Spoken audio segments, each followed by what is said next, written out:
Connected through the dipstick. Where it's on the other side. So, oh, there it is. Okay. And then you have the coolant level on the other side. This thing turns on every Saturday at 9 a.m. every other Saturday. Just to keep it. It does. It's got a routine that it does, and so wait and And it, when you have a power outage, it just comes on. it does its thing. It waits 30 seconds. And Makes it sure it's turns not itself spiked. on. Okay. That's right. So you can go in here. Let's see. So this hours of protection isn't how many hours it's run. It's like that's how many hours it's been connected is a better way to say it. Okay. But we can go in here.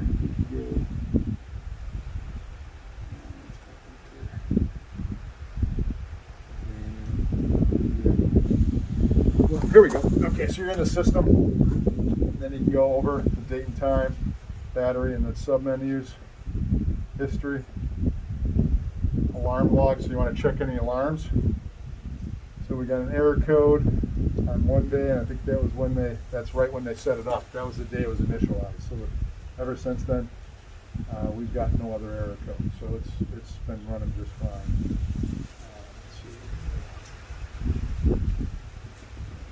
And you said O'Galley Electric put this in for you? Yeah. Okay.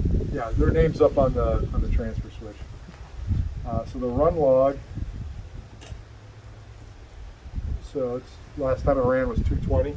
So it'll run this Saturday, and it'll turn off at 9:13 in the morning. Okay.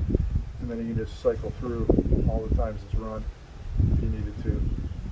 But yeah, it does its thing. And so I always check the oil and everything like that beforehand. It's got its own battery. What's the limits on it? You can't. How many amps you put out? Puts out 150, but it's got intelligence put in. I mean, it'll power.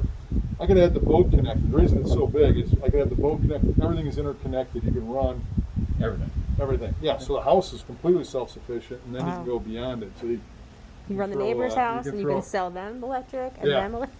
Yeah. You just gotta have your propane full.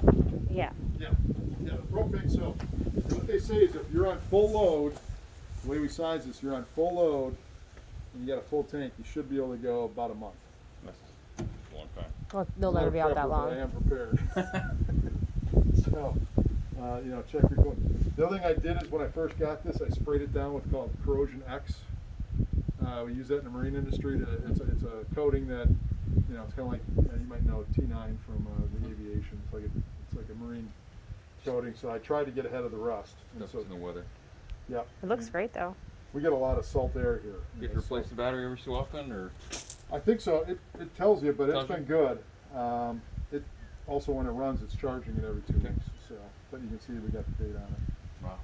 So, but yeah, I think when I checked the thing, the manual, it's got to go. It needs to like run for 150 hours before it needs its next service.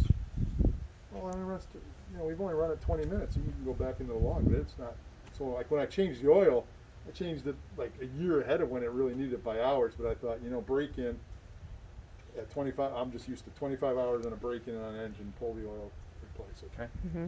So we did that. So, and I've got, I can email it to you. I think I actually created it may be a printout copy in the manual bin, but I actually have a log.